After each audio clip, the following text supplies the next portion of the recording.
Good morning, everybody. Good morning. Good morning. It's me, Mitch. Loving the blues. It's me, Mitch. And welcome to Morning Coffee with Mitch on this Thursday, the 2nd of January. Wow. Wow. As usual, my friends, drink it if you got it. And this hot coffee's chilly out here this morning. This hot coffee's gonna taste great.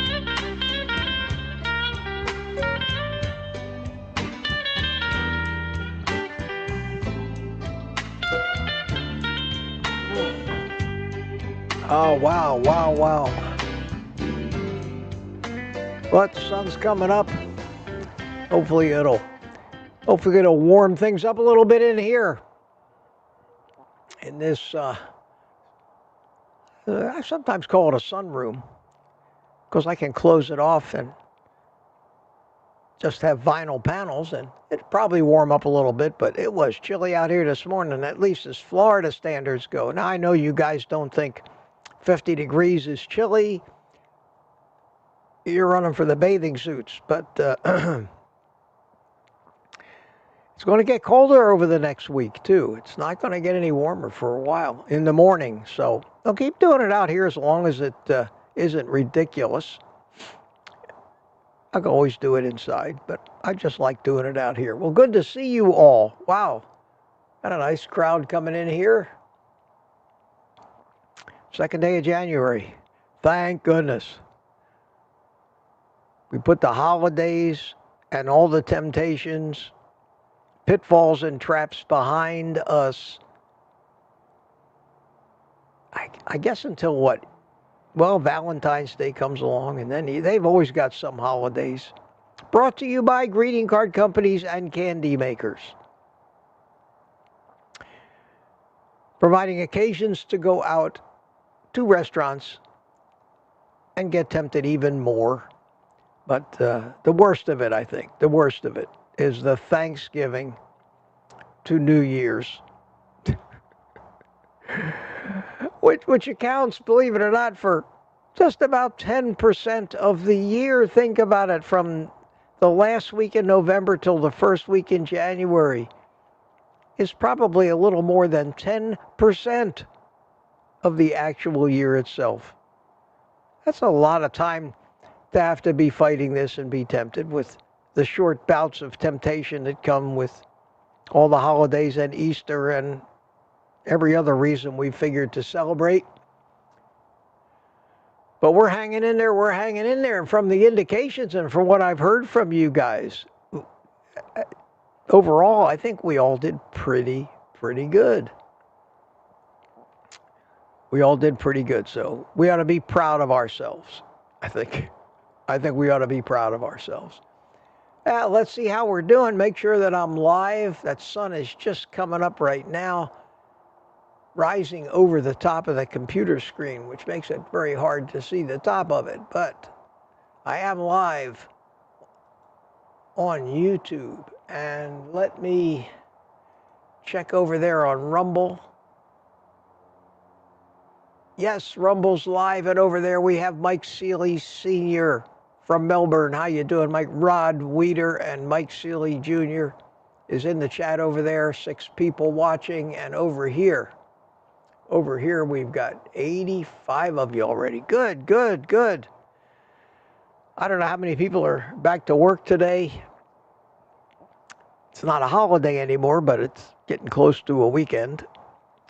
Tonight, private community live stream, 7 p.m. Eastern. For those of you who are green, hope to see you there. Hope to see you there. We'll have our normal panel and a normal free-for-all. No censorship, no nothing. Always fun, and I always look forward to it. Always look forward to it. Let me, I have some show notes as usual, which allows me to always get a half hour behind it in the chat, but it is what it is. Let me start saying hi to the early birds. And this morning, the winner was actually yesterday evening at 8:54. Peter, congratulations, Peter. You've done it. You've done it. Good to see you this morning or last night. And we had the feral grandma came in. Maciel Ordonez, Don Lee, Aunt B popped in last night. Around 10:45, we had Aunt B again. Tuka over there in Finland asked me a question. Says, "How are you, boss?" And as usual, if I was any better, it'd be illegal. Tuka also said, next 36 hours I will do dry fasting. Wow. Well, 36 hours isn't too bad. I have 20 eggs and 4 packs of bacon for the next 5 days after and fatty ground beef. Good, good. And Tuka's asking me a chain of questions. For after the fasting period, I mean, wish me luck. Let's all wish Tuka luck. Gary, no slow, how you doing? Good to see you. And Lady June chimed in after midnight. Tuka asked another question. Should I break my dry fasting with bone broth or 2 slices of bacon? Whatever you feel like. I have never done dry fasting for any length of period of time. I don't fast. I intermittent fast every day. That's it. I don't go out of my way to try to do rituals or challenges or anything out of just living normal life. So my fast is usually 19 hours or so, 20 hours every day. I break my fast with 1/2 pound of bacon and 5 or 6 eggs usually. So I don't think it would matter if you think you ate a little too much. Not after a 36-hour fast, Tuka. I think that if you had done a 7-day fast, yeah, now you need to, I think, really be a little more delicate on your stomach. So how don't you have some bone broth and some bacon and throw an egg or 2 in there? Tweet and Pearl chimed in. First one this morning at just before 5. Granny Boo chimed in after 5. And Sandy Blythe is here. Wayne Herman is here. Michael Pregler is here. Lynn Garber is here. Cliff Medina is here. Marla Kelly, how you doing? Lori, hi Lori, good morning. Mike Seeley Sr. Rick from Miami, Charger Mopar, and I'm trying to fly through these, so I'll leave it up to you to read them if you haven't already. Aunt B's got her own little countdown going. Smoothie at 10 minutes to 8, Smoothie 420, good to see you. Good to see you, the feral grandma. I think I may have said hi to you. Richard Williams from Copper Hill, Tennessee. Hi, Richard. How you doing, my friend? Steve Studley chimed in. Still can't find the butter and the salt. Man, somebody send Steve some butter and salt. Who's next that I haven't said hi? Mark Whistler. Hi, Mark. How you doing, buddy? Good to see you. I am sending Ellen her coffee cup today. I got it all boxed up, padded, so it won't break, and waited till after the holiday rush at the post office. And today I'm going to run over there and mail this thing to Ellen. So she'll get the cup that you made for her as well. Ellen doesn't know that yesterday. In a chat, she said to me, "Where's my cup?" She saw me drinking the other night with the cup like I'm sending her, but it was not her cup. It was my cup. But she accused me of drinking out of her cup. I figure, oh, Mitch, get your ass out of bed and go send Ellen her cup. So I'm doing it today. Hope Ellen comes in so we can tell her to expect it. Priority mail. She might get it Saturday. Maybe. We'll see. We'll see. Boy, today's a great day to have that coffee warmer, I got to tell you. Edward Redder, good morning to you. Good. And B81 Mac is here. Hi, Mac. How you doing?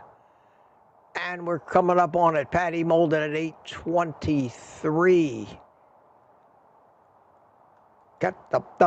I need to get a sound effect of a fanfare for our friend Steve Rogers, Captain America from Kansas City, Missouri. Good morning, Steve. Always good to see you in the house. Adam XLG is here from California. Graceful Lily chimed in. Hiya.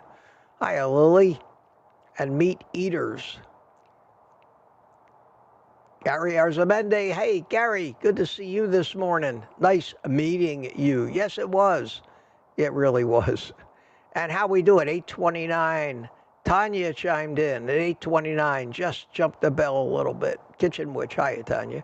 Aaron just jumped the bell a little bit, too. Booby Goats. Good morning, everyone from Tennessee. I call this group therapy in my last video.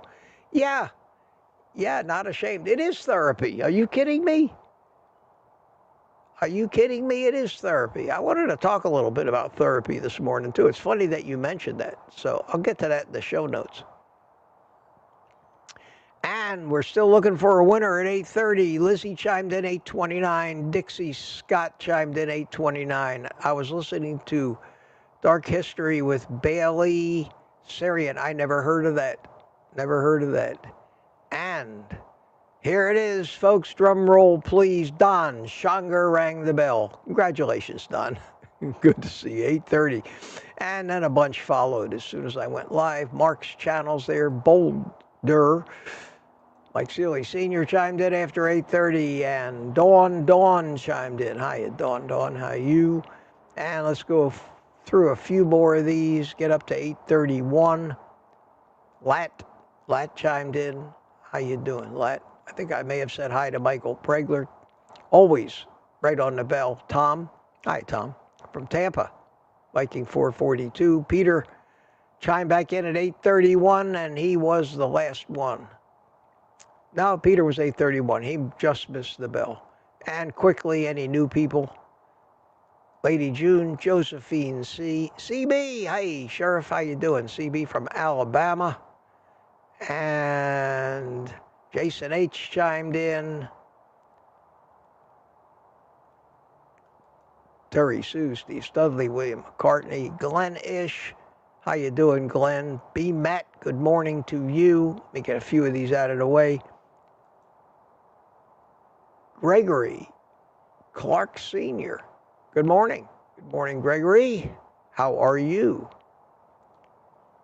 And quickly look for some new ones. I'm not in a hurry this morning, by the way. No need to get done real early. And we'll leave it with Kat M. chimed in. Hi, Kat. Going on a trip. And Anna Kurzawa. Anna Kurzawa chimed in. Okay, and the rest I've said hello to. So we will leave it right there at about 8:35. And let me get rid of that annoying banner down at the bottom here. Let me get rid of that and replace it with a shameful plug. Buy me a coffee, guys. Not begging for it. Not demanding it either, but a stern reminder. I appreciate it. I'm going to throw the link in the chat well, and then I'll get rid of that annoying banner. But just wanted you to not forget me. Not forget me. Therapy is not free. Oh, I don't charge for it. And there's no obligation to pay for it. Let's call this a donation state. So I appreciate the opportunity to mention that, and I have to tell you, you guys in that department have been very, very kind to me, and it does go appreciated. But I have found that if I don't push you a little bit, it never happens, or very rarely. Sometimes it happens, but let me see if I can put the link in there for you to make it convenient. The link's also on my webpage and in the show notes of every video. Should you just have an uncontrollable urge, my friends. And I I think about that sometimes. I don't want to belabor the point, but there are a few people that have been Gmailing me lately, basically almost on a daily basis, and they've been kind to me, and they've been buying me a coffee for the time I spend trying to coach them and help them. And while I'm not a coach and I don't sell my services as a coach, I thought, well, isn't that nice? Wow, isn't that nice? Somebody, they actually appreciate my time. I said, Jesus, how much would I be charging if I was actually a professional? If I was a professional therapist? How much would I be charging at this? For my time, for the time that I take? I think I have some expertise or at least experience in the matter. I figure that's got to be worth something. I give it away to everybody. I always have. How much might it be worth? I said, how much does a therapist actually charge? So I Googled it. And to show you what a bargain you guys get with me here leading this ragtag group. It says here on Google, in the U.S., the cost of seeing a psychologist typically ranges $100 to $250 an hour. My friends, I am the bargain of the century for you guys, so I will not be ashamed of the fact that I ask you. Since Google doesn't do it for me, and Amazon doesn't do it for me, this is what I got. I got you guys. Help me. Help me make this worth doing, because I do not want to give it up. So that's it. That's the end of that little speech. I don't want to give that speech every day, but thank you so much, guys. Any support is appreciated. Terry Sue says, Mitch, you are underpaid. Yes, you think? I appreciate that. And again, it's no obligation. I don't do this. I don't have a thing on the wall that says 15-minute session, so many dollars, 30. I don't do that. So many of these YouTubers that are unqualified to teach anything somehow manage to call themselves coaches and sell their time $100 an hour, $150 an hour. So you can have a video chat with them. I can't bring myself to do that. I don't care how many letters I might have after my name. I never could do that. If it was up to me, I would have given away everything for everybody. I do like to help people. But it's a real world, man. We all gotta live. We all gotta live. Okay, enough of that. Let's get to the show notes. And I did all that in just a little over 15 minutes. Says hi to everybody. And a few people bought me a coffee already. Thank you so much. Wow. Look at you guys. Let me thank you all real quick. Dawn bought me a coffee. Let me go to the bought me a coffee app so I can actually read. So I can read what you wrote. Dawn, I love these mornings. Happy New Year. She says, thank you. Tanya, thanks so much. Bought me a coffee. My donation for therapy. You should charge more. I don't want to charge more. I don't need more. I'm not like a guy bringing you your car saying, I need a $50 tip. He's happy with a couple bucks because, the little ones just add up and add up. Now, occasionally you guys, and I so appreciate it, will buy me 3 coffees, 5 coffees. Somebody's a couple times once bought me 20 coffees. That's not necessary, but if somebody really wants to help and wants to thank me, that's great. Those things make my day. But a cup of coffee, is like a tip you'd give to somebody. Generally you can't even go to a restaurant without tipping the waitress $10, $20, $30. So I don't think it's going to hurt anybody. And if you can't afford a $5 cup of coffee, by God, I would be pissed off at you if you spent it. Go buy yourself better food with it, and I'll help you as much as I can. And you don't have to feel any obligation whatsoever. Please. But Tanya, thank you so much. And June says, thanks to you and your supportive channel, I've been a successful new carnivore. And she says, I can't thank you enough, Mitch. Well, you just did, and I appreciate that. And believe it or not, the message means more than the $5, but the $5 helps. I don't make any bones about that, guys. Like I told you, what I think sometimes the most destructive and damaging trait I've ever had is also my best trait. And that is whatever's on my mind comes out of my mouth, whatever the consequences.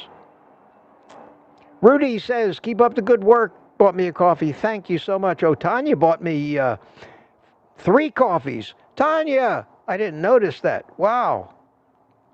You're very kind and very generous. Thank you so much. And I'll keep an eye on that and probably plug it again before the time is up. But let's get to the show notes here. Let's get to the show notes, because I don't want to take up most of my day. I got an email, work related. Okay, no problem. No rush on that. Let me go into my show notes here. Where are they? Yes. Let me put up the link to the Facebook fan club group. I know a couple of people have actually emailed me or said in a comment on a video that what's the link to that, or they said I tried the link and it didn't work. That's totally out of my purview. I don't have a Facebook account. I can't even go in, because if I click the link, it just tells me to log into Facebook. I don't want to have a Facebook account. Never. I don't have accounts. I have an account on X as OldGuyCarnivore, and I hardly ever use that. I don't have time or the inclination to chat on social media all day. I just can't do it. But there's a link to that. We have, look at this, folks. Look at this beautiful. I've got a really hot, beautiful woman to show you here. So guys, buckle up. I'm telling you, you're going to love this. I think the women will probably like it too. But this, my friends, is Ketra Naylor. Ketra sent me this picture with her morning coffee cup. So I haven't seen you in here yet, but if you are, I'll get to you. But Ketra, great picture. Thank you. It's already on the OldGuyCarnivore.com website, down on the first page in the gallery. It's already there of pictures of people who've sent me pictures with their T-shirts and their coffee cups. So thanks so much for sending me that. I did want to show it off. And I meant what I said about you being very pretty. How about that? And I just saw a super chat. It's from Mark's channel. From Canada, thank you so much, Mark. Appreciate that. That'll come up on my feed a little while. When it comes up, I'll put it up on the screen. I can't put it up on the feed because it just happened, and I'm nowhere near that yet in the chat. Couple quick things on the news that were just the height of stupidity as usual. They're hyping up the bird flu panic. Somebody actually got a case in Canada, a human, and they're talking about human transmission. And they did at least preface it by saying, well, most of the cases have been very mild, but a little more serious case did crop up in Canada. So it's time to don the masks, people. Lock yourself in your houses, quit your jobs. Don't go anywhere. Get out the hand sanitizer. Another different strain of flu might come along. Just shut the hell up. And they were also hyping a new Alzheimer's drug, talking about, won't cure Alzheimer's, but it'll certainly help make somebody's life a little more pleasant. Well, stop eating the crap and maybe you can avoid Alzheimer's. That's first thing in my mind. Boom. My brain explodes. Why stop treating diseases that aren't diseases? They are metabolic conditions. Metabolic diseases and orders, not uncurable diseases that have to be treated with more and more drugs. Our whole paradigm of medicine is screwed up.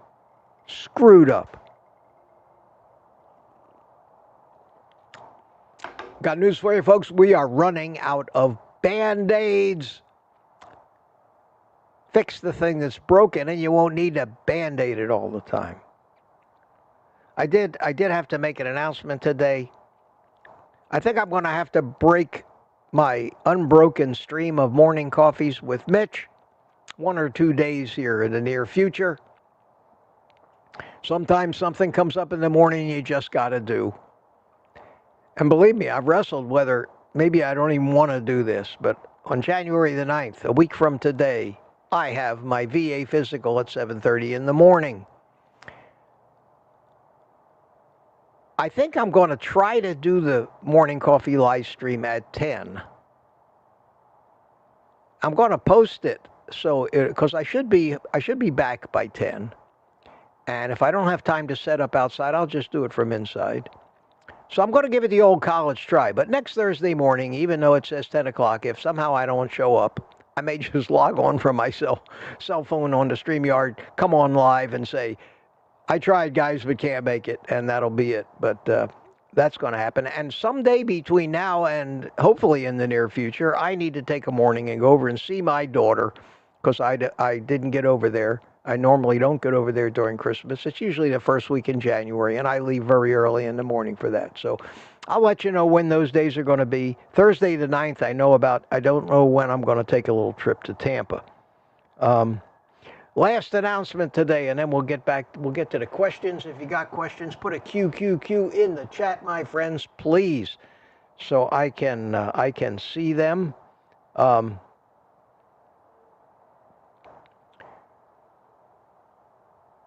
I see Mark Whistler bought me a coffee. Thank you, Mark. Appreciate it. Don't send cup till we talk.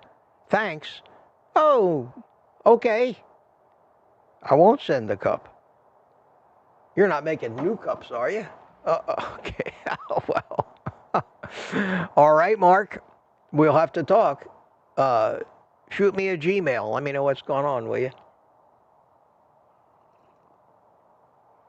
And the chat is really rolling by. The chat is really rolling by. Wow, wow, wow. So I better get started. I better get my ass in gear. But first,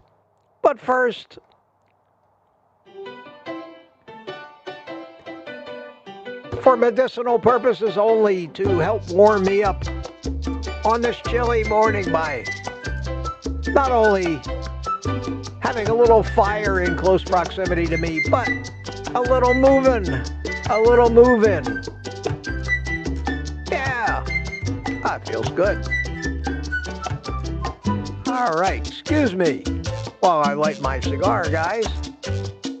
How many people we got in here? 139 people on a Thursday morning, 2nd of January.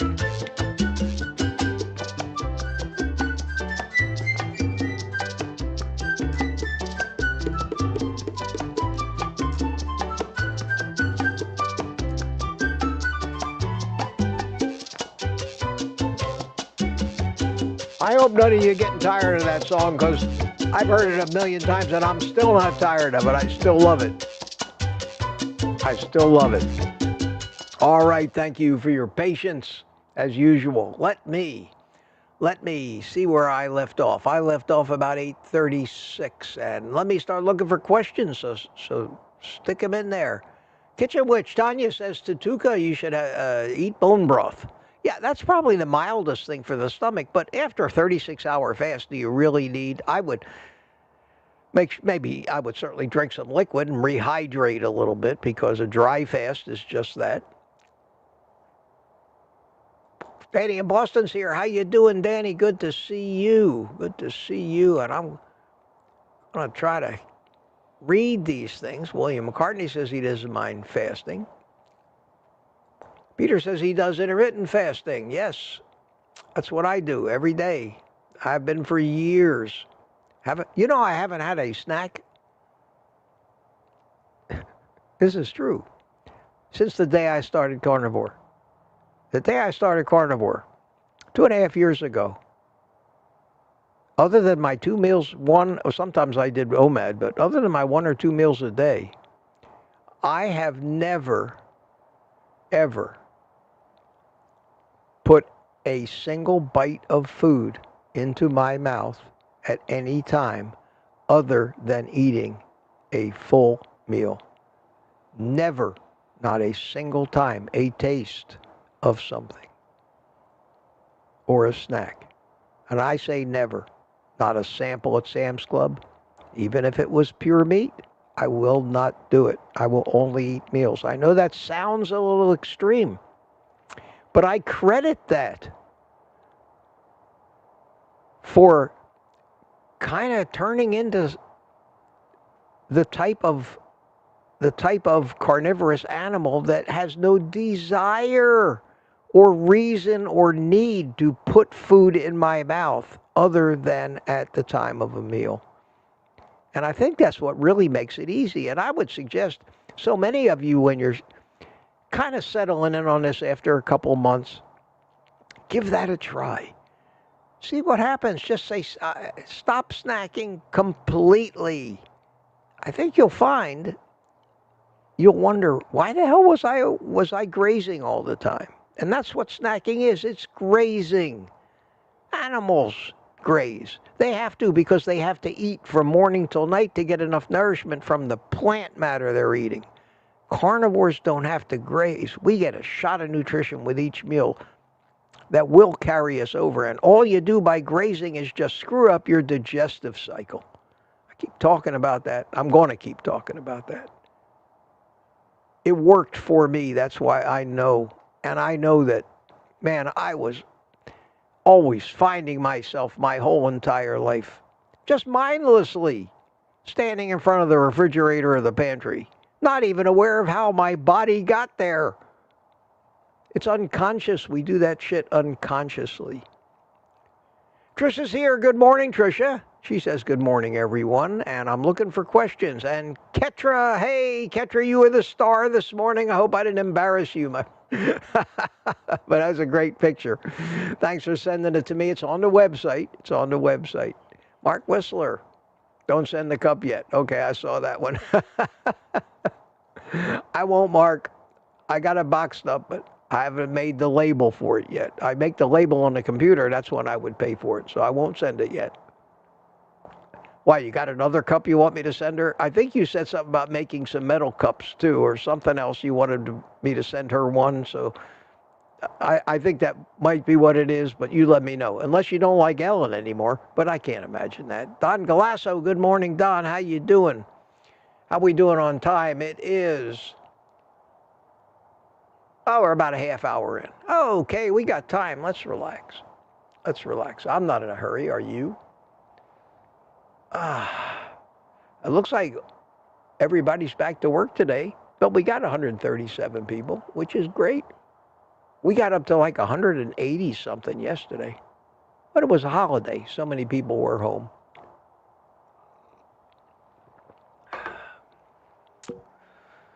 But people come and go through the whole stream. By the time I'm done, there's usually been a total of usually over 300 or 400 people have been here at one point or another, as people have to come and go with their schedules. I don't see any questions other than Tuka's question about his fasting yet. Maria Sarah, how you doing, Maria? Good morning. She says, hello, Mitch and everyone. B. Matt saying hi. How you doing, Matt? Good to see you. I think I said hi to Josephine C. already. And TC is here having a conversation with Peter.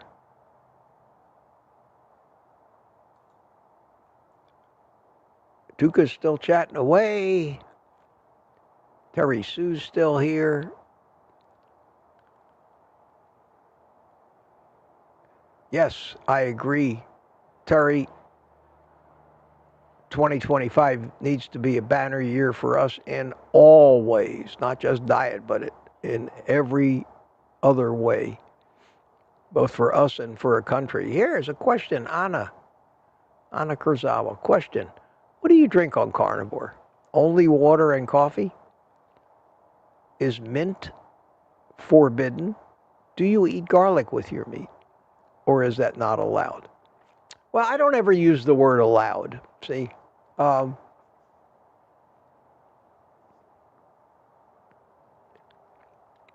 I live by this. Certainly, we make our own rules. My one rule is no rules, just right. You have to decide for yourself. And that isn't even because we're all a little bit different, even though we are all mostly the same as human beings. But we've adapted, our ancestry's adapted over the years a little differently, and we may react to something somebody else does. You know, some people have deadly allergies, some people have no allergies. You know, there's a reason for that. All of these things, all of these plants, basically started off as poison, and the people that managed to develop an immunity to this were the ones who are our descendants, because the other ones were killed. And that's why you have so many people, like, for example, that are lactose intolerant, because their ancestors never went through the evolutionary process of their particular tribe or region or area of weeding out the people that couldn't live and couldn't tolerate milk, and those that could or had figured out a way to adapt to it. So in that respect, sensitivities and everything, we're all a little different. But as far as rules go, I don't like rules. I have a few basic rules. Eat meat. Don't eat plants. That, I think if you could follow those rules, I think you couldn't lose. I mean, not wait, but you couldn't fail. Let me put it to you that way. But anything else like coffee, yes, I drink coffee, and it's made out of plants, but there's not enough of that stuff in there, and I fully subscribe, at least at a smaller level, to the adage that the dose is the poison. I mean, we take, for example, potassium sulfite, potassium chloride, sorry. We take potassium chloride in our electrolyte mixes. That's where we get our potassium, from potassium chloride. I don't know how many of you know this, but potassium chloride is the lethal injection that they give death row inmates to stop their heart. It's the same chemical, potassium chloride. Some people say, I'm not taking potassium chloride. That's how they kill death row inmates. Well, yeah, with 10,000 times the dose mainlined right into their bloodstream instead of a tiny little bit of powder mixed in water. So no matter what you do, don't drink 30 cups of coffee a day. The caffeine will get you, but if 1 cup is okay, 2 cups, if it doesn't affect you adversely. Same thing with garlic, if you really like it. But it could have some effects in triggering you to want more and more things that have more and more seasoning in them. Next thing you know, you're slathering ketchup and barbecue sauce on everything again. So you have to, it's all individual. You just have to watch. But nothing is allowed or disallowed. This is not a classroom where the teacher's got a ruler. It's up to you. We're all grown-ups here. So I have a little garlic once every couple weeks when I make chicken, because I use a garlic, black pepper, and salt seasoning mix, and that one time every couple weeks doesn't trigger any more desire for it, but it is a little something different, and that's okay. So I would say, don't sweat the small stuff. Hopefully that answers your question. I drink coffee. Why do you think I allow myself the cigar smoking when everybody thinks it's so deadly and keeps warning me that I'm killing myself? Can I tell you a quick story? Because this kind of illustrates what I'm talking about. Everybody's quick to give you advice, especially doctors. My grandfather smoked cigars all his life, 5 cigars, 6 cigars a day for his entire life. When I was a kid, I remember somebody had asked him in my presence, one of my relatives at a dinner or a party or something, said, Harry, aren't you afraid that those cigars are going to kill you? Because everybody's always thought it was bad for you. Meanwhile, these people back in those days were sucking down cigarettes like it was crazy. And my grandfather's puffing away on a cigar, not inhaling it. And he says, it's funny you should ask me that. My doctor just told me that if I didn't quit cigars, I would not live another 10 years. Now, we're talking about my grandfather probably was in his 40s, maybe 50s at the latest at the time that happened. Because I was a little kid, and I was a little kid 70 years ago.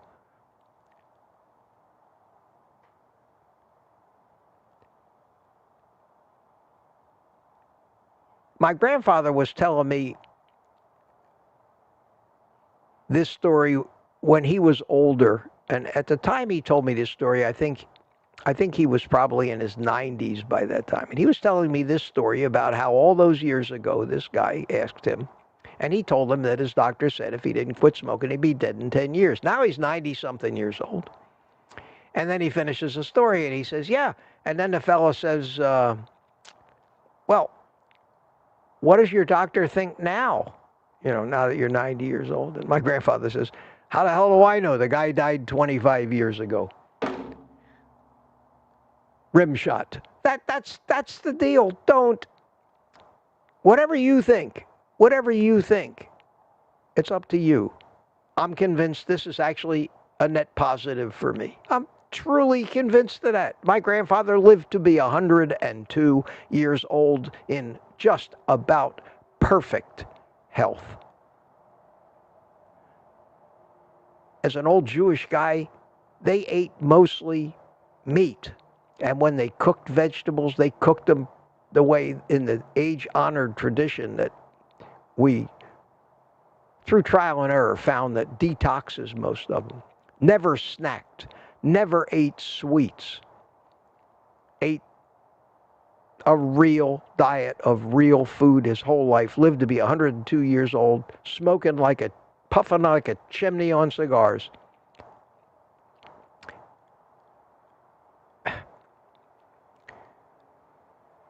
I'm so tired of people out there who think they have the right or even the knowledge to know what's good or bad for you. You can only determine that for yourself. For me, I've determined carnivore is right for me. Okay? So I do that, and I share that adventure with you here. But other than that, I'm not talking about or giving you guys any other advice other than what works, that I know firsthand works, because anything else would just be a guess or me having to believe what somebody else said. And as long as I'm here every morning as I get older, with, I hope, what's evidently my brain working like a champ, I think maybe you'll believe me. Or maybe not. A lot of people don't. Lori has a question. I know that was a long answer, but, I like to say these things as kind of subtle reminders. And it was a great question. It was a great question, not because of the subject matter of the question, not because you asked if coffee was okay or if a little garlic was okay. That's up to you. Nobody can tell you what's okay or not, only you. But because of that was the part of the question that I thought was great. The fact that pointed out, that gave me an opportunity to tell you, do whatever the hell you want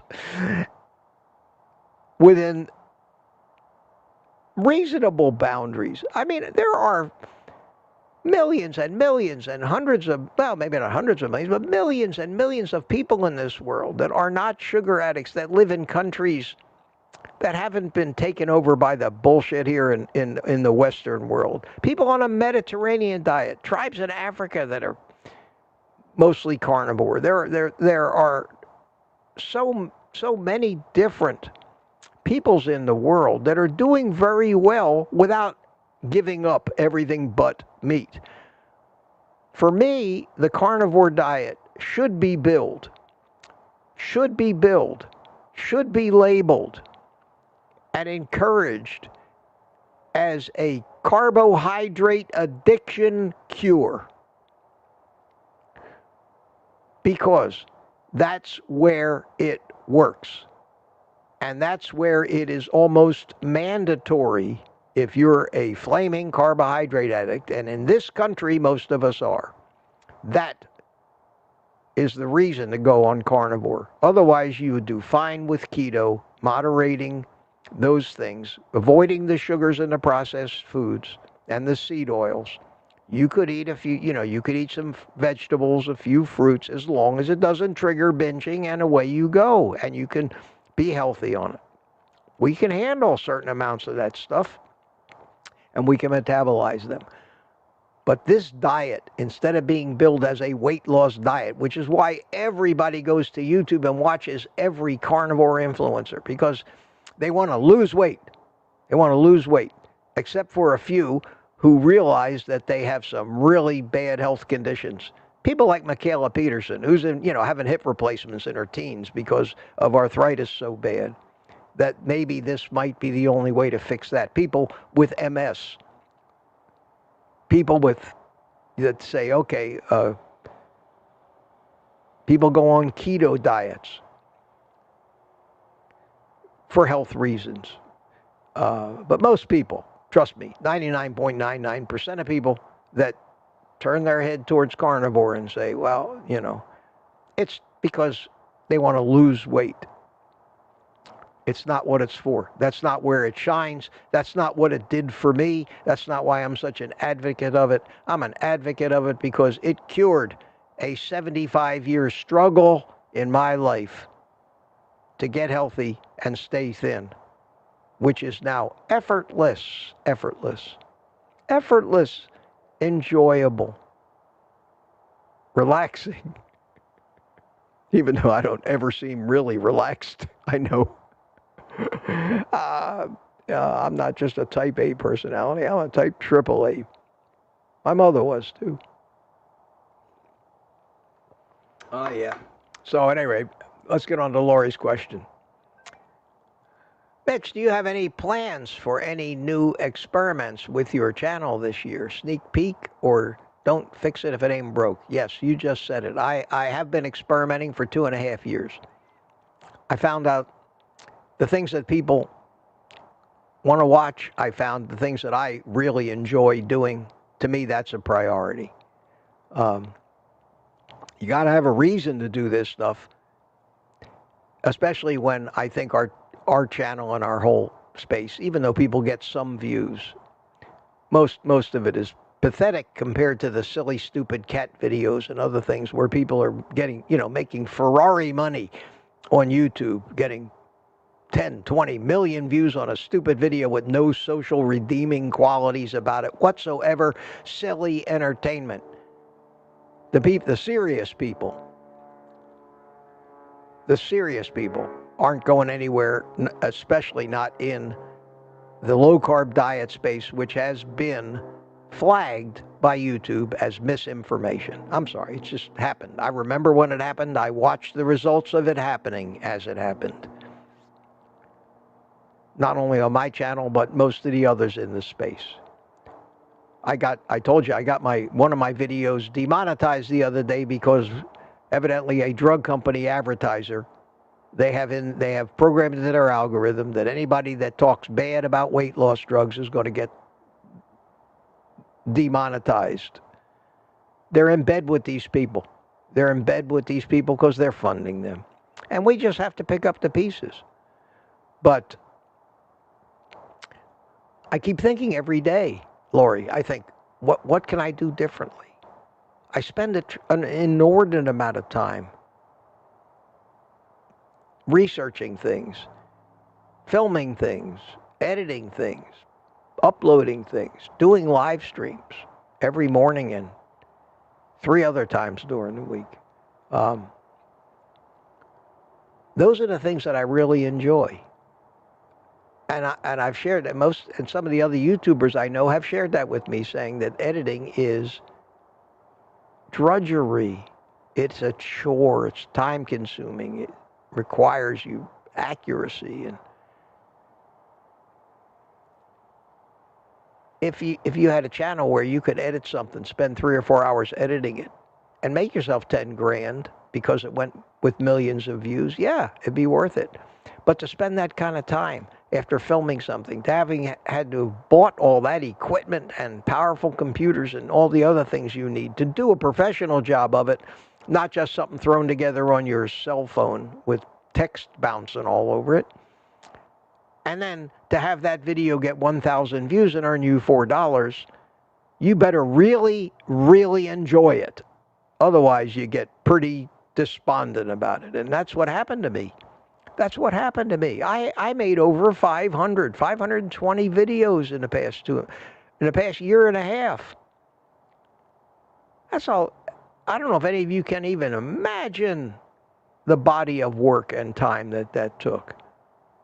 I made nothing compared to what that time was worth. And I discovered the live streaming, and I love it. I love it. It's fun. And I love having you guys here, and the community is great, and I feel like I'm doing some good. I ask for so little from you for it. I'm hoping one day maybe this new little wave of government health awareness that we have coming in with RFK and those guys will finally be able to get to big tech and sever the relationship. This is where the key is. They need to sever the relationship between big tech and the World Health Organization and any of these other United Nations sponsored New World Order type of people, full of men named Hans, with offices in the Netherlands. It's not James Bond movie stuff. It's real stuff. These people are running the friggin' world with their Davos conferences. And ironically, and hypocritically, what are they eating in the banquets while they're telling us we need to be eating insects and slop meat made from soybeans? They're eating the best steaks, lobsters, and we're eating the peasant food. And they own it. They own it all. They own it all. While they're telling us that we need to get rid of our SUV and ride a bicycle, they're flying around the world in their private jets. It's tremendous hypocrisy. Hopefully, maybe we're on the verge, unless they figure out a way to trash it all, and they usually do, and they have. Maybe we're on the verge of starting to turn this around, and maybe someday in a couple of years, they'll stop shadow banning our message, and they'll start promoting it just as fervently as they promote the silly cat videos. But don't hold your breath. Or as a good friend of mine used to say, instead of saying don't hold your breath, he would say, don't place your hand on your ass while you're waiting, because it will grow there, for God's sakes. That has become one of my favorite expressions. If you don't get it, think about it. All right, Lori, for the time being, as a quick answer to that question, I'm going to keep doing what I'm doing right now. I'm going to make 1 or 2, 3 videos a week. Some of those videos will just be some of the best little clips from these live streams, because that's when I seem to do my best work and orating, believe it or not. I do better explanations answering your questions than I do when I set up the camera and the lights and stand there with a script in my head and try to do it. I think better without actually having to consciously think. If I just let myself go, I can be quite an orator, and it just seems to work. And that's why I like this forum, because I can just let my subconscious mind free and tap into the stuff that I know. And somehow it just comes out of my mouth. And interestingly, when I watch my live streams, I say, who the hell is this guy? He's pretty good, man. Where the hell did he come from? I mean, I view it as like, it's not even me. It's like I'm channeling something. And I am. I'm channeling my subconscious with its connection to everything else that's living in this world. And if you just let that flow, things seem to work out. I've never considered myself any kind of an entertainer or public speaker at all. So thanks for the question. It was a good one. Let's see. Going down looking for more questions. Here's another question. Carolyn loves Elvis forever. Do you take vitamin C supplement? It's so essential to our health. No, I don't take vitamin C. I don't give a shit about vitamin C. Vitamin C is an antioxidant. It's only essential to your health in huge quantities when you're stuffing yourself full of oxidative type stuff like seed oils, sugars, and things that cause oxidative stress, oxidative free radicals in your body that need vitamin C to take care of them. If you're not eating any of that stuff, you hardly need any vitamin C at all.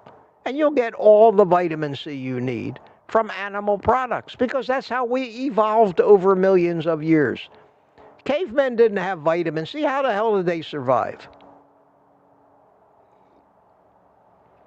They survived because they weren't eating the shit that required the vitamin C. Vitamin C is a gimmick. It's an antioxidant.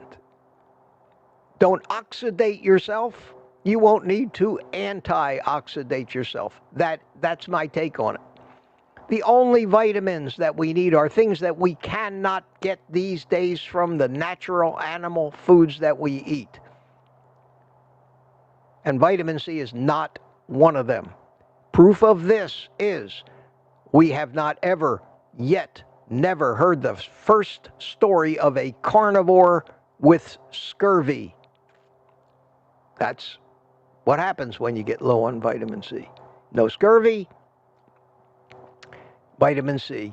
Yes, there are things in the body where it is essential, but you'll get more than enough of it from the meat you eat. So a vitamin C supplement, I think, in my mind, for me and anybody else that lives like me, Carolyn, is completely unnecessary. I might be wrong, but that's my opinion, and also the opinion of Ken Berry, Anthony Chafee, Sean Baker, and every other doctor that I've ever heard in a YouTube video. This isn't coming from me. I've heard this from everywhere. So, no, don't worry about vitamin C. And anybody that tells you that they have to take vitamin C, this bullshit about, well, that knocks out a cold. You won't get colds if you're healthy. Again, too many Band-Aids, not enough cure. The cure for all of these things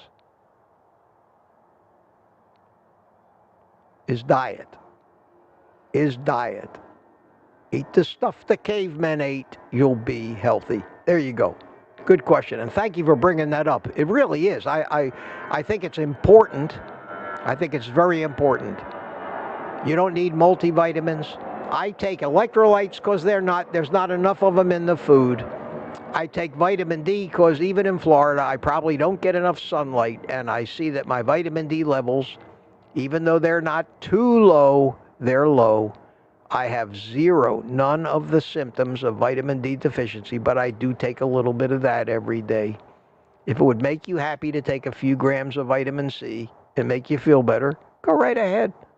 Won't hurt you, but you don't need it. It's not essential to supplement. It's not essential to supplement anything other than nutritious food unless you know that because of farming techniques, because of pollution, because of other things, that nutrient that used to be thousands of years ago in the food is not there today. That's when you have to think about supplementing, and keep your supplementing to an absolute minimum for 2 reasons, or 3 reasons, or 4 reasons. But those things are wildly overpriced. Second, half of them are ineffective and trash and garbage anyway. It's all marketing. I won't get into 10 other reasons, but the supplement industry, and by and large, is just a fraud. You can see that. You can see that everywhere you look. Good question. No, it was a good question. It was a great question. Thank you for asking that. I don't know where you heard that, and I was firm about it, but I certainly wasn't scolding you. I hope you didn't get that feeling. But no, you don't need vitamin C, in my opinion. And you might want to research it a little more. Look up Ken Berry vitamin C in the YouTube search and watch his video on it. You'll hear the same thing I just said. Let's see. Any more questions? Yeah, we're doing good. How we doing on time here? Well, we're at 9:30, so. Okay, here it is. Turamir. Turamir, thank you, my friend. Gave me a little super sticker. Thanks so much. Thanks so much. Enjoy your fast. Enjoy your fast. I appreciate that, Tuka. Let me check in. Let me check in on the coffee so I can, if anybody else has sent me some since the last time. No, I see Mark Whistler was the last one that says, don't send Ellen her cup.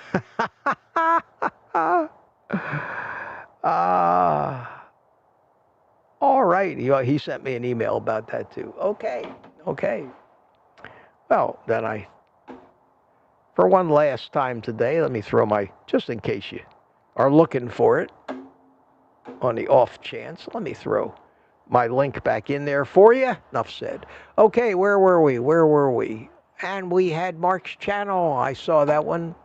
Mark's channel. Little super chat from Canada. Thank you, Mark. Appreciate that. Always appreciate that.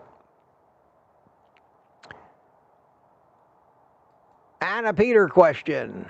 Mitch, you've helped me 1,000 times more over the past year than my psychiatrist, who I saw for many years, has spent thousands of dollars. Many thanks. Thank you, Peter.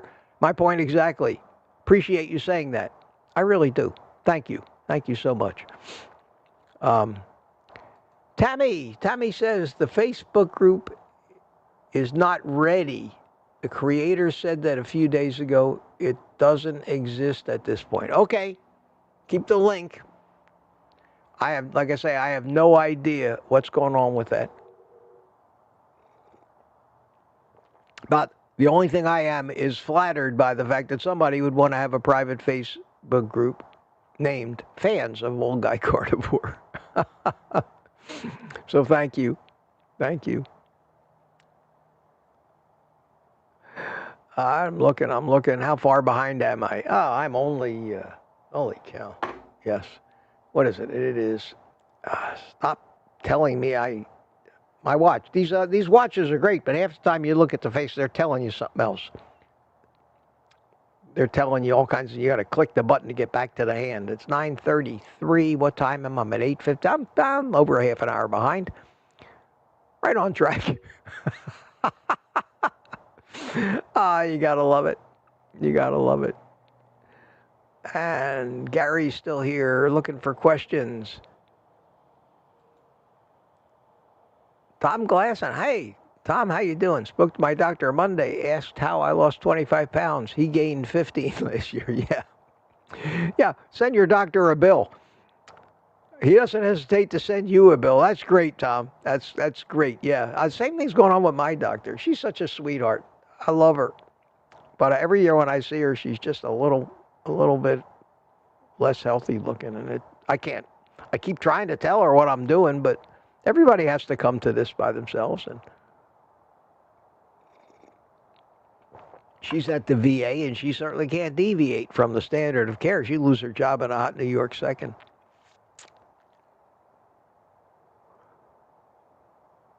Let's see here.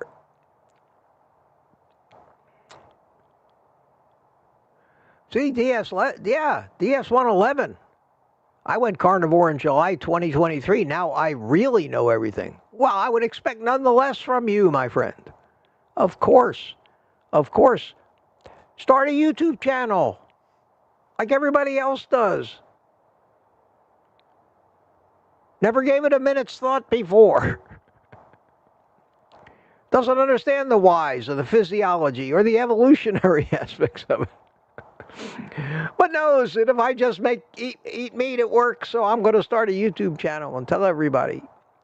And watch me as I go off the wagon time and time again and say, poor me, send me money. Where we all heard that many, many, many times before. You know, it took me a year.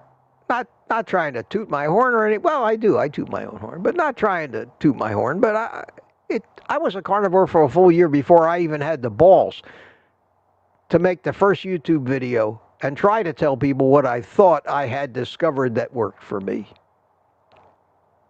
A year, and I've been doing it for a year and a half since, and nothing's changed. That's the beauty of it. It's just gotten better and better. So I may have thought I was on the right track when I started this, but now I'm convinced of it. Here's a question from Terry Sue. Hiya, Terry. Do your son and daughter ever watch your show and understand the brevity of your importance? Yeah, they do. They're both very, very aware of what I do and how important it is. They admire it. They know I'm right. They know deep in their heart that everything I say is absolutely right. Yet neither of them can faithfully stick to it because of carb addiction. And watching my two children, and it breaks my heart to watch them, is one of the things that really cemented in my mind just how powerful, overpowering that addiction is in most people. And it's the reason for the monumental failure rate of just about everybody who even starts this. Very few of us, and so many of you here, but very few of us really succeed on this, and especially on keto, because not only is the addiction powerful, but the addiction is also an excuse to sell things, like videos about how to make keto cheesecake, keto muffins, keto this, keto that, keto the other thing, which are so destructive. But they get a lot of clicks because everybody wants them. Why do they want them? They're addicted to that shit. It's so counterproductive. It's maddening. And it pisses me off because I see those people doing those videos. They're making a lot of money on YouTube, and I'm sitting here begging for coffee. But it is what it is, and I'm going to do the right thing. And this is the right thing.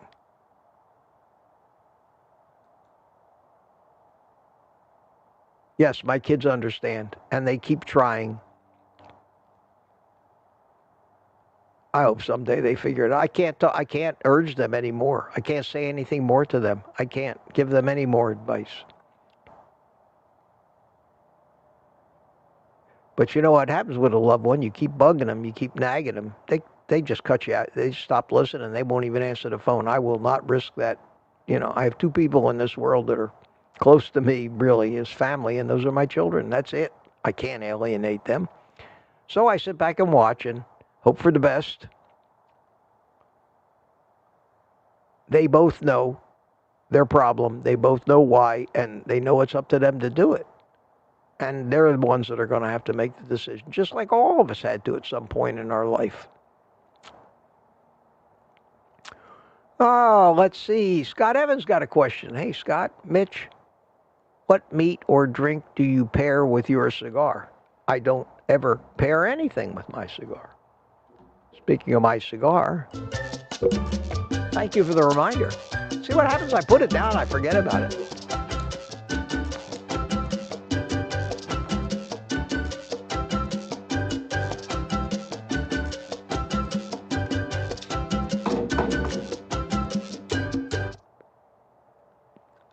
I didn't answer that. I don't ever eat when I'm smoking a cigar, that's for sure. And the only drink I might pair with my cigar would be maybe a little coffee if it happened to coincide at the same time. If I happen to be having a coffee, smoking a cigar, but that's about it. That's about it. Because I don't drink anything other than coffee, water. That's it. Coffee and water. Those are the only two drinks I have. And sparkling water like San Pellegrino, something like that. Let's see here how we doing. We are still way behind, but that's okay. That's okay. I got nowhere to go today. Until tonight. I'm toying with the idea of maybe putting out a video this afternoon. Maybe one of the replays from one of the previous live streams. I've got a whole collection of those things noted down. Some what I thought were really, really meaningful little things that got said on the morning live stream, and I'll put them out over time. But I want to, I don't want to put ones out that I did yesterday. So maybe from a couple months ago, I'll find one that's really good, or not. I'm not going to put that pressure on myself to do all that work. Hey, I'll tell you what, though, the cooking videos do okay. I got twice as many views on my little pork rib video that I have on some of these others, so maybe I'll just do some more of that. I'm going to tell you something, guys, just for fun, okay? Just for fun. I just want to tell you this. If you saw that pork rib video, you know that when I cook them in the oven, they're cooked, but they're really not finished yet, because when you it's just like a steak. You can sous vide a steak and it's cooked, but until you sear it off, it's not finished. And I said, well, why the hell, since I'm not putting sauces and all kinds of rubs and stuff on ribs, to make them into like barbecue ribs, like people like, drip them with shit. I said, why don't I sear them to finish them? So last night for dinner, I'm going to do it again and make a video out of it because it came out great. It was an experiment. I took a big heaping tablespoonful of bacon grease out of my little bacon grease catcher and put it in my my Mueller stone ceramic nonstick pan, heated it up pretty hot, cut the ribs individually so that they weren't just in a rack. And I put them in that hot and fried them up like bacon. I fried them for about 3-4 minutes aside until they got kind of crispy, flipped them over, fried them again, and ate them for dinner. They were amazing. They were amazing. I never thought about doing a rib that way. So I will make a video next time I do that. But I ate them again last night. So I've already eaten 2 of the 4 rib meals that I prepared. And sometime today I'm going to grind up all that big bowl of pork that I have in the refrigerator and package it up into 1-pound packages and freeze it, vacuum seal it and freeze it. But those ribs came out surprisingly well. Here's a question from DS111. Do you ever seem to exceed your ideal fat intake? Yeah, accidentally once in a while I do, and accidentally once in a while I will pay the price in the bathroom. But I know what causes it. It's not harmful. It doesn't hurt you. Any fat that you can't digest, it's just going to pass through you anyway. But that doesn't happen very often. Couple times a year, maybe I say, uh-oh, better hit the bathroom. And I can look back and say, yeah, no wonder, Mitch. Look at what the hell you've eaten. Nothing but fat, really. Fatty this, fatty that, So, yeah, you can OD on fat, but you're not going to hurt you. You're just going to maybe want to get rid of it a little quicker. That's as delicately as I can put that. Good question. Dixie, Lucky Dixie doesn't go back to work till next week. Enjoy your time off. Enjoy your time off. All right, I'm going to start cruising a little faster here. I've been just relaxing here and enjoying the company, enjoying being with my friends this morning. Let's see here. I did hear a couple of emails come in. Denise King bought me a coffee. Thank you so much. Thank you so much, Denise. Denise says, I'm glad you started live streams every day, and I'm learning a lot from you. I'm going to make your electrolyte recipe instead of continuing to buy the expensive per-mix stuff. Atta girl. Just watch that video. Make sure you understand how to do it. But I appreciate that. And that's it. Hey, guys, I got to tell you, I had an event yesterday, a real event. I got an email from Rumble. I've been working on Rumble, trying to post videos. I've been posting videos on Rumble for a year or more. I must have hundreds of videos posted on Rumble. as well as this live stream every morning. And I'm being diligent at it, trying to maybe round up a little following on Rumble. I got an email from Rumble yesterday saying, you have reached the threshold for payment. I had never gotten out a penny from Rumble for a year plus's worth of putting stuff up there. Never a penny in revenue. And I'm proud to say that for the last year or year and a half of uploading stuff to Rumble, of doing live streams on Rumble every morning, I finally got $50. Yes, sir. They were so happy to tell me that I had finally, after all this time, reached their $50 payment threshold. Because they don't pay you what you have, what your balance is, until it's at least $50 or more. So I laughed my ass off at that. I said, yeah, that's worth it. That's worth, thousands of hours of work to make $50. And then, of course, they're going to report it to the government, to the IRS, and the IRS is going to make me keep track of it, and I'm going to have to do more than $50 worth of bookkeeping and hope I don't get audited because of their $50 payment. Such is life. Such is life.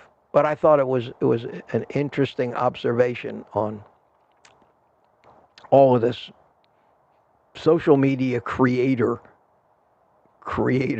community that we have here. Let's see.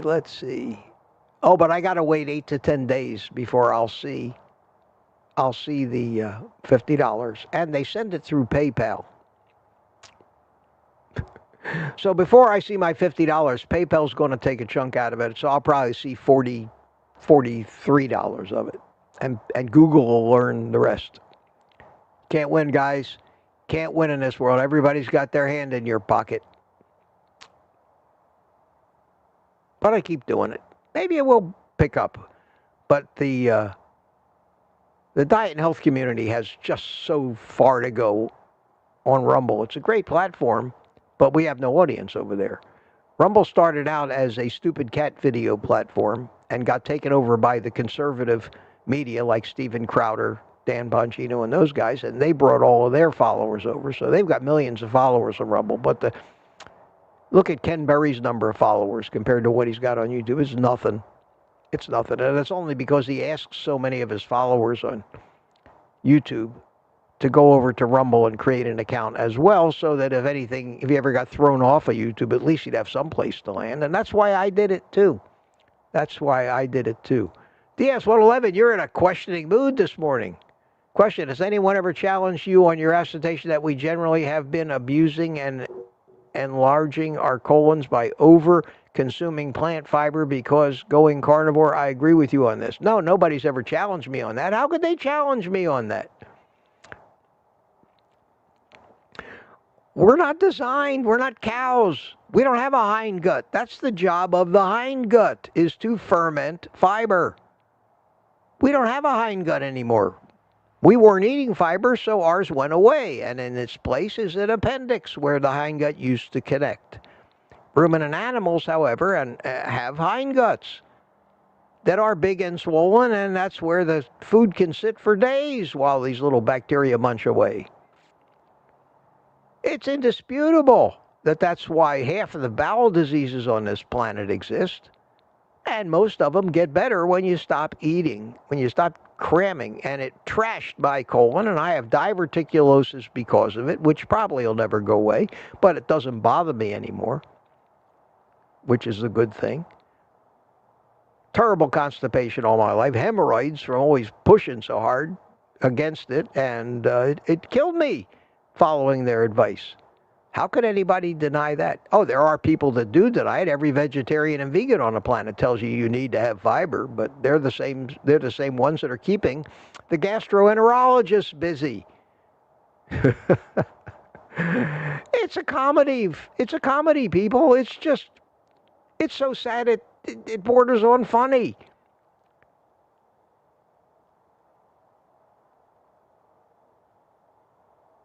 We can't change it at all except to change it what we do. Here's something. I saw the word vegan. I gotta read this. My vegan son just got diagnosed with a very horrible condition, and I still can't sway him to at least try carnivore. It's crazy. Terry, when are you going to wake up? When are you going to wake up and finally admit that your son is much smarter than you? Don't you know that? He said facetiously.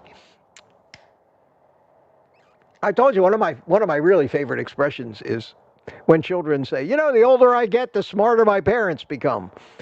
Duh.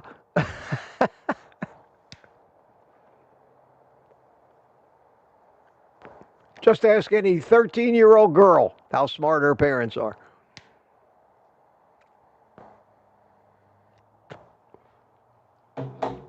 Or boy, for that matter. But I think the young girls think they're smarter a little before the young boys realize and think they're smarter. I think 13-year-old girls intellectually usually have a leg up over 13-year-old boys, but the boys catch up eventually. But the boys' minds are beginning to wander elsewhere at the age 13 that maybe the little girls' minds aren't so preoccupied with. Hint, hint. Wink, wink. Questions. I am at 10:19. I am a half hour behind now. I hope some of you are still here that asked these questions. I still got 157 people. It's crazy. I love it. Yeah, this is going to go long today, which is okay.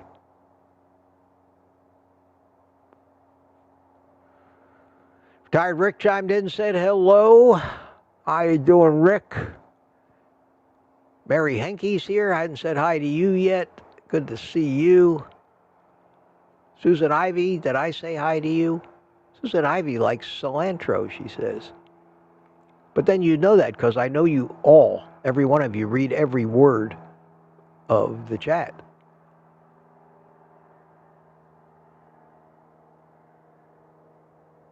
Terry Sue says something that's true. The fact that the dark chocolate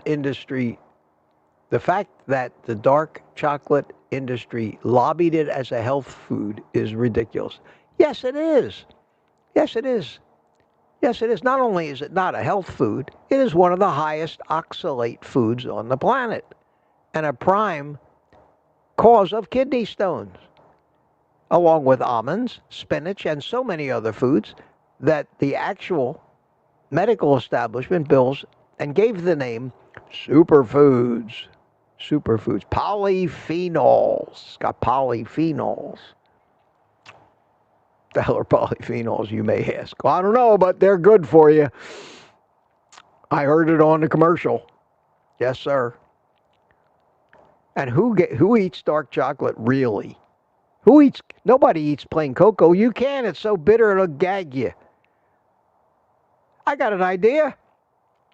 Let's take that cocoa, mix it with sugar and milk, and we'll call it milk chocolate. Yeah, well, any supposed benefits that might have been in the cocoa in the first place,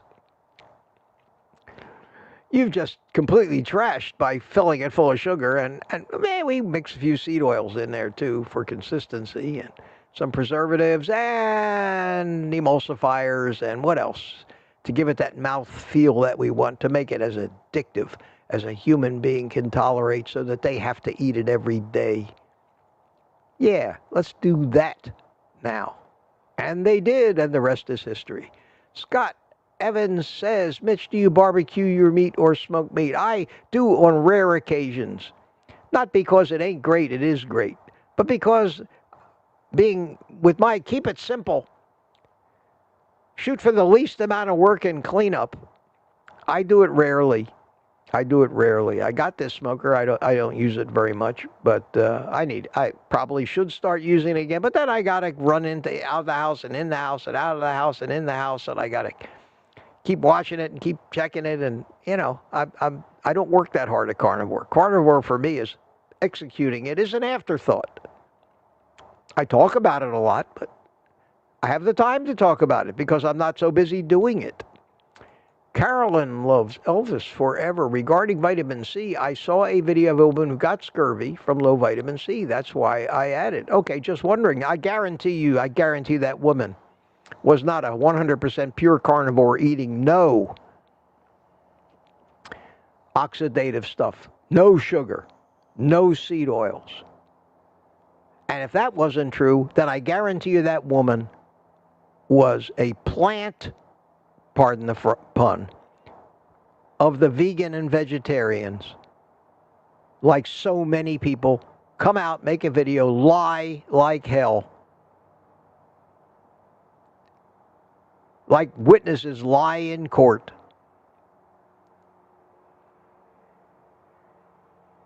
You will not get scurvy if you don't eat seed oils and sugar. Period. Don't believe everything you hear. That's my answer to it. That's my answer to it. And that's the first I even heard of propaganda saying that. It's bullshit. My opinion. My opinion. Could be wrong, but I doubt it. I have not one but 2 T-shirts with that slogan on it. You know, a year ago, Christmas, both my children, independently, without knowing that the other had, each bought me an identical T-shirt from Amazon that said, I may be wrong, but I doubt it. And I have 2 of them. Does that indicate just exactly how well my children know me? Yeah. I'm still running, and I'm still running behind. Holy cow, 9:30. I am a little less than a half an hour behind. So, hey, Kevin's here this morning. How you doing, Kevin? Good to see you. Good to see you. Kevin's a guy that is really helping MS with the carnivore diet. He says he knows somebody, his husband had carnivore for 4 years, and she actually did get scurvy a couple of years. Well, okay. Again, I don't know what that woman ate. I don't know that that woman wasn't eating more oxidative things. Maybe, you know, there's always exceptions to a rule. But do 300 million people in this country need to change their diet because 1 or 2 people? Do we need to shut down our economy because there's been a case of the bird flu in Canada in a human? You're always going to have outliers. I don't care what you're looking at. When I start seeing an epidemic of scurvy, I'll worry about vitamin C. That's the key. When I start real people that I know, when Ken Berry comes on and says, you know what, Nisha just got scurvy, I'll start taking it seriously. But that's not going to happen, I don't think. And that may be propaganda too. How many people will claim that they've been doing something that they really haven't been doing at all? Because it fits their agenda. Maybe they're an animal rights activist. Look at the crap that these people don't spew.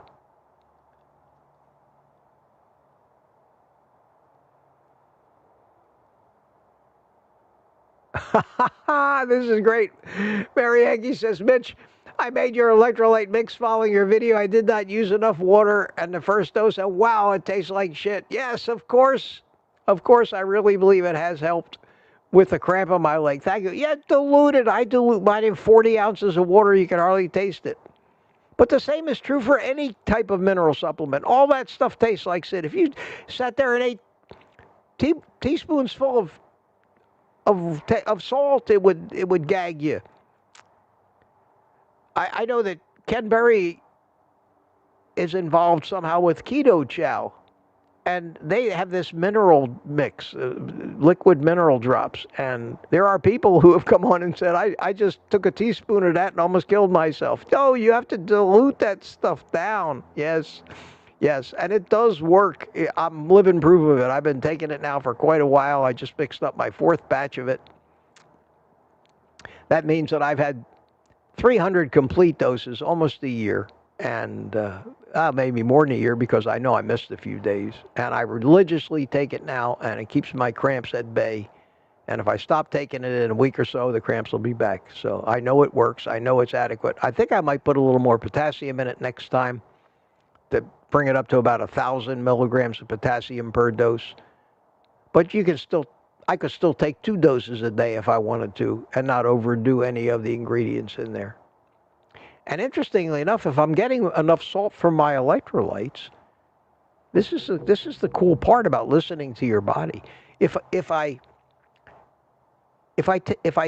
get salt in my electrolytes, my taste for salt will change accordingly. Things will not taste like they need salt if I don't need salt. And the more salt and sodium that I need, the more I will want to keep salting my food to taste. My taste is the indicator.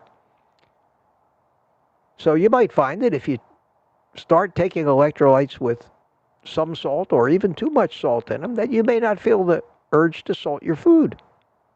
Listen to your body. So simple. Okay, TC wants to talk about liver. Let's talk about liver. How often do we need to eat liver, and what are your thoughts if this is a must? My thoughts about liver are, if you like it, eat it. If you don't like it, don't worry about it. Don't eat too much of it. That's probably the worst danger. Now, you don't hear too many cases of what they call vitamin A toxicity, eating too much liver. But think about this. You get a huge cow, a huge animal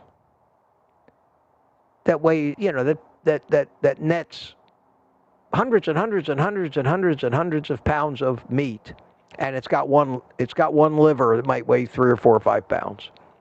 That's the proportion of liver to regular meat that you should be eating. Eat any more than that, you're overdoing, because the liver has got tremendously highly concentrated. Whether you need to take liver supplements, desiccated liver capsules, or any of that crap, no. I haven't eaten liver since I was a child, and my mother made liver and onions. And I didn't not like it. I just didn't like it enough to go out of my way for it. And I never eat liver now, and I'm in good company. Ken Berry eats liver. He pushes it. He has his beliefs. But I know for a fact that Sean Baker and Anthony Chafee do not eat liver. They eat ribeyes. They don't even eat chicken or fish. They eat ribeyes. People on a lion diet, like the Petersons, Jordan and Michaela Peterson. People on a lion diet eat no liver. They get all the nutrients they need from nothing but ruminant animals, beef, lamb. You don't need it. I don't think you need it. And I don't think you need to supplement it. I think we're doing fine without liver. Interestingly enough, think about the evolutionary pathway of how we came to be carnivorous and eat primarily red muscle meat. We started out as an early species 2-3 million years ago, getting our food by following lions around and eating what the lions didn't eat. And the first thing the lions went for were the organs. So most of the food that the early humans found didn't have the organs. They couldn't eat that stuff. So we had to adapt to get what nutrition we needed. And our physiology did adapt to be able to survive very well without what came out of a liver or even some of the other organs.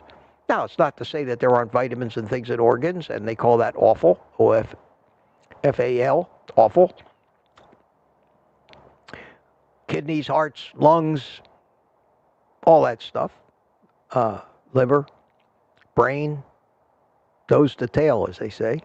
But we can live without it. I live without it. You can live without it too, TC. If you like liver, eat some of it, but I wouldn't overdo it. I wouldn't be having liver every night for dinner. I think you'd be just like anything. Too much of anything is no good. except for maybe one thing I can think of, but who among us has too much of that in our lives? Here we go. B81 wasn't a question, but I read it. B81 Mac, Mitch, who takes less of a cut from your donations, YouTube or the coffee site? The coffee site doesn't take any. They take 5%. And usually you have to pay 3 of that to the credit card company or whatever payment method that people use. So they only get a point or two. And they're more like a payment processor than they are anything else. That's why I like it. They also settle up once a week with me. So you give me a coffee today, they pay me next week. Google takes 30%, settles up in 60 to 90 days. So you give me a super chat today, I'll see it sometime in the spring. Not that I don't like those things, and I appreciate those things, and I'm still getting paid for a few of them that happened 2-3 months ago. But the buy me a coffee thing eliminates big tech completely from the picture. And it's a great service. It's a great service that they provide to people like me and their fans who say, if I'm going to give somebody money, I want them to get the money. I appreciate it. That's one of the reasons I did it, was just to have a way that you wouldn't have to give so much money to a company that really doesn't need our money, for sure. For sure. Anyway, I'm glad you asked that. I'll clarify that anytime that I can.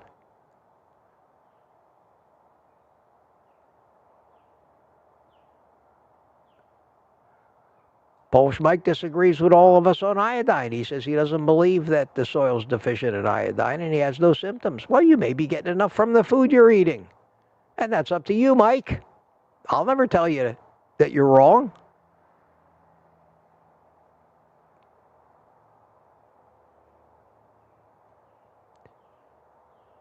Most of us, some of those symptoms are subtle. Maybe you have symptoms and you don't recognize them. I don't know. I do 2 drops a day. I call it prophylactic. The reason I do it is simple. Couldn't hurt. Couldn't hurt. That's it. With the evidence I've seen, that's my decision. There's no downside to popping a couple of drops of iodine. It's not like there's any side effects or anything bad that you may have to consider. It's all upside. Couldn't hurt. Here's a question from James Ballou. Can I assume YouTube doesn't take away the super chats? No, when they take away the ad revenue, it's ad revenue. We always get the super chats. They can't take that away from us. That's a gift from you, not subject to any copyright strikes or anything else.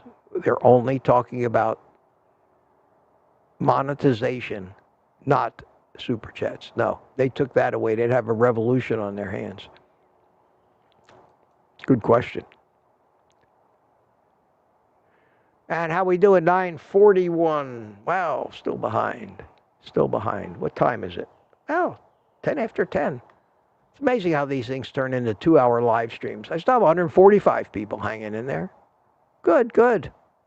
I'm trying to go a little faster now, while yet keeping it interesting. I think there's 2 things that I just haven't been doing enough here this morning.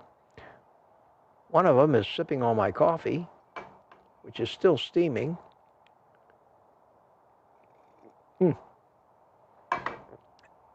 And you know what the next thing is?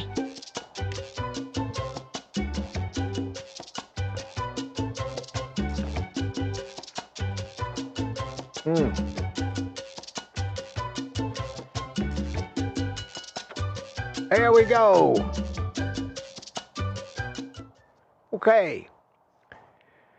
Got the essentials. Take a quick break here and see. And Rod has bought me a coffee. Thank you, Rod, so much. He says, hey, Mitch, please don't give up on Rumble. Oh, I'm not going to give up on Rumble.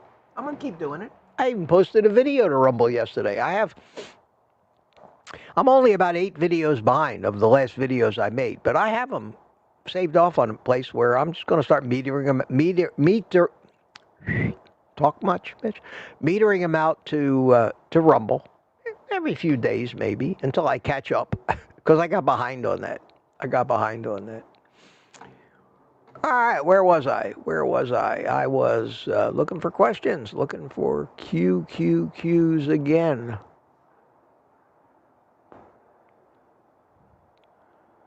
What a pretty morning here. It's going to be in the mid-60s. Not the mid-60s, the upper 60s, maybe hit 70 here today in Melbourne. But over the next week, it's supposed to get colder and colder. And I think I can do pretty good, but I think when it starts to be in the upper 30s out here or the low 40s, I'm going to have to pretty much stick inside, I think. It'd probably be wise. Have to do it out the cigar. But when you look, this is how much of this cigar I smoked so far. A couple of puffs, basically. I can live without that. For me, it's maybe I'll just hang on to the cigar without lighting it, like so many people do. They just use it as a prop. Question, what is your favorite ground beef? The Aldi's 5-pound tray of 73.27. I ate that. It's good stuff. It's okay. Lately, I've just been buying the 80-20 chub of 10 pounds at Sam's Club, and that's perfectly good. It's ground chuck, perfectly good beef, not full of a lot of crap at all. It's just ground beef, and I'm fine with that. I'm not that picky about ground beef. The Aldi's is good too. The Aldi's does. The problem with my Aldi's over here is they have a very inadequate meat department, and so many times I'd go in there to buy that ground beef and they'd be out of it. So I just got tired of that. Started buying the 80-20. And the thing about ground beef is whether it's 80-20 or even a little more fat than that, you're going to render out all that extra fat anyway. So unless you pour that fat back over your ground beef or include it in like your meatloaf or something, you're not getting it anyway. You're just rendering it out. So I find the 80-20 is great. I buy 10 pounds at a time. I've made a few videos about how I kind of prep it, freeze it simply, pretty quick, and just grab a pound bag out of the freezer, throw it in the fridge the night before I want to eat it. It's defrosted nicely by the time my second meal comes around. And right now in my refrigerator, I have 2 things waiting for me to eat. I ate the ground beef yesterday, and I have a package, a pound or more of chicken thighs, and I got a ribeye, and I think tonight's time for the ribeye. Sous vide that tonight.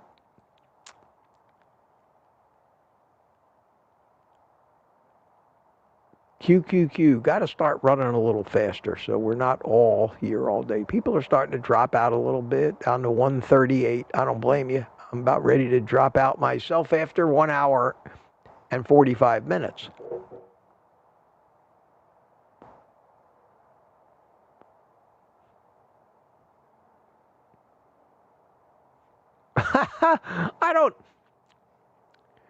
I guess you're talking about Dante Ferrigno here. DS111 says to Lori, I don't like Dante's topless pictures, so I am out. Oh, man, you guys are great. You're talking about all the other carnivore people. That's all right. You can cheat on me. I don't care. Enjoy yourself. Here's a question. Cliff Medina, if I eat only eggs, bacon, and ground beef, how much of each day not to overeat and gain weight? I don't know how big you are, Cliff, how active you are. Never seen you. Never seen a picture of you. I just know who you are. And that's pretty much what I eat. So I can just tell you what I eat, and I don't gain any weight. I eat a couple pounds of food a day. 2.5 pounds of food every day. That's it. I'll eat a half a pound of bacon, 5 or 6 big eggs, pound and a quarter of some kind of beef or other meat. So I think if you just ate that much food, but go by your appetite. That's the real thing. Listen to your body. If you're still hungry, eat a little more. If you're pushing yourself away from the table, Throw it in the fridge, save it for next time as a leftover. You'll find your balance. Pretty soon, like me, I haven't gained or lost a pound in God knows how long. I can't remember the last time I didn't weigh 136, 137 pounds in the morning. And I don't weigh myself every morning. I weigh myself once every couple weeks now. I look in the mirror, I say, yep, same old shit. Operative word being old there. Question. Are we sneaking up 10:08? Yes, I'm sneaking up on it. Either that or you guys are slowing down in the chat.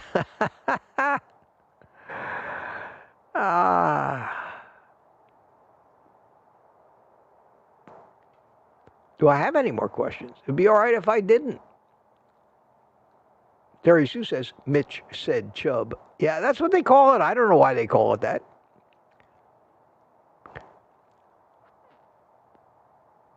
Let's see here.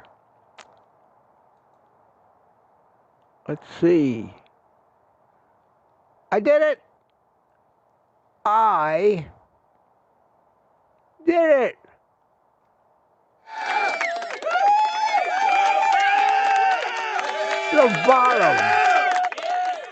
The bottom of the chat. How do you like that? And of course, the last chat I just saw was Bart Simpson with a question. Okay, last question, guys. Why is the least expensive meat at my Sam's Club chicken thighs? That's very simple. Nobody wants them. That's the best I can figure. Nobody wants them. Has anybody ever opened up a chicken thigh restaurant? No. How many wing restaurants are there? How many types of different ways and creative, sugar-laden, sauce-laden, spice-laden, spicy buffalo hot wing-laden restaurants are there? How many chains, national chains, are selling chicken wings? Where are the chicken thigh equivalent to that? They aren't. How many people are selling every other part of the chicken or a whole chicken? Rotisserie chickens, fried chicken, Kentucky Fried, all those things. Yeah, they have thighs, but they're just kind of the unwanted brother or sister that comes along with the family. In my opinion, they are some of the best parts of the chicken. They're the juiciest meat. They have great skin if you cook them right, if you air fry them or fry them up. They're terrific. They're so much better, as far as I'm concerned, than wings, breasts, drumsticks. Drumsticks are popular too, but not as popular as wings. So they got all of these chicken thighs, because the problem is, in order to get 2 chicken wings, you got to kill a chicken, and you're going to end up with 2 thighs that nobody wants. So they give them away. They give them away. $1 a pound, 99 cents a pound, $1.29 a pound. They can't give them away enough. They got a surplus of them. Nobody wants them, except us carnivores, because as far as I'm concerned, it's the best part of the chicken. And the cheapest thing you can eat on carnivore, followed closely by ribs, if you get a good deal on that. But yes, chicken thighs are great. And it's a good question. It's a good question.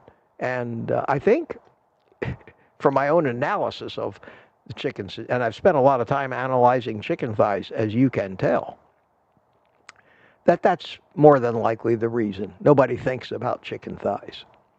So what are you going to have for lunch today, Mitch? Well, I was just really thinking to get me some chicken thighs. Those words are probably never have been spoken by a human being on the planet Earth yet. So take advantage of it. Take advantage of it. They are great. I take them 3 or 4 really nice sized thighs. Put them in the air fryer. That's when I use my little seasoning blend of salt, pepper, and a little garlic. I air fry them at 3. I don't even flip them over. I just air fry them. I make sure all the skin is on, and I kind of stretch it out if it's grunched up. I don't cut any skin off, even the loose skin that they tuck under. I leave all the skin on there. That's where all the fat is. It's great. And it all crisps up. I cook it for 370 degrees in my Ninja air fryer for 28 to 30 minutes.